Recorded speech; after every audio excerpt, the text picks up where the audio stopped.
Coincidindo co Día Internacional da Muller e da Nena, o Concello da Pobra celebrará a 8ª edición das Xornadas Muller e Ciencia. 3 expertas nos campos das matemáticas, a enxeñería agrónoma e a medicina participarán neste encontro que busca poñer en valor o traballo científico e de investigación desenvolvido por mulleres. As charlas terán lugar no auditorio do Museo Valle Inclán a partir das 5 da tarde.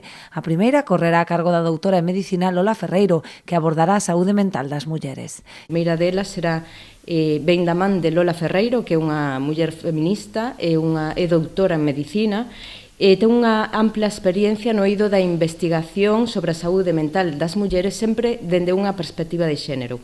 Lola Ferreiro Díaz ten escrito numerosos libros e tamén artigos de investigación e, ademais, ten participado en numerosas palestras sobre violencia de xénero e memoria das mulleres.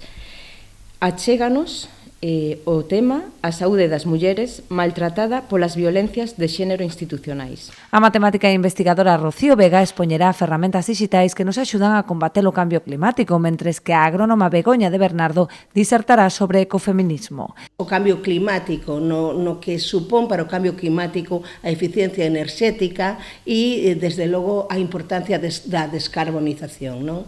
Entonces, vamos a ter pois a unha poñente que será Rocío Vega, que falar de temas relacionados con esta temática. Por outro lado, imos ter a presidenta de Véspera de Nada, pois unha asociación que ten que ver co decrecemento, non? A importancia da descarbonización ten moito que ver tamén coa importancia, ou ao mellor, a importancia que ten a resiliencia e o que temos que aprender de cara ao futuro, non? Temos que aprender ao mellor a decrecer para vivir mellor. Durante as xornadas habilitarase un espazo de conciliación para nenos de 3 a 12 anos. Aínda que é un servizo gratuito, haberá que inscribirse previamente nas dependencias de Servizos Sociais e Igualdade.